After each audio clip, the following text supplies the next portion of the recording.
বাংলাদেশ সময় সোমবার রাত ৮টার দিকে হরমুজ প্রণালীতে অবরোধ আরোপ শুরু করে যুক্তরাষ্ট্র। সঙ্গে সঙ্গে গুরুত্বপূর্ণ এই প্রণালীতে বন্ধ হয়ে যায় সব ধরনের জাহাজ চলাচল।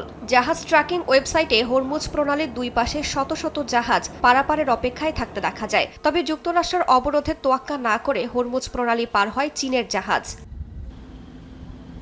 ইরানকে আলোচনায় বাধ্য করতেই হরমুজ প্রণালী অবরোধ করা হয়েছে বলে জানিয়েছেন মার্কিন প্রেসিডেন্ট ডোনাল্ড ট্রাম্প। ইরান চুক্তির জন্য মরিয়া হয়ে আছে বলে দাবিও করেছেন তিনি।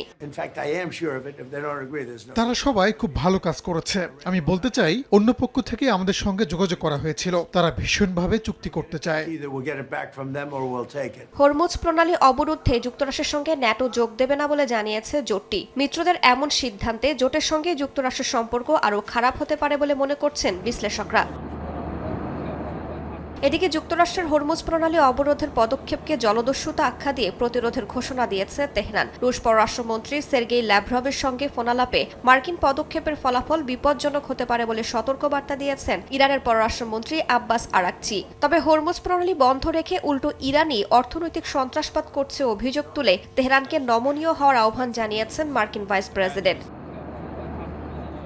ইরান যুক্তরাষ্ট্র কথার লড়াইয়ের মধ্যেই আবারও দুদেশের বৈঠকের বিষয়টি সামনে এসেছে। আগামী বৃহস্পতিবার দুপক্ষের আলোচনা হতে পারে বলে মার্কিন কর্মকর্তা এবং মধ্যস্থতাকারী একটি দেশের বরাতে জানিয়েছে বার্তা সংস্থা এপি। তবে বৈঠকের স্থান এখনও চূড়ান্ত না হলেও পাকিস্তান কিংবা সুইজারল্যান্ডে হওয়ার ইঙ্গিত দেওয়া হয়েছে।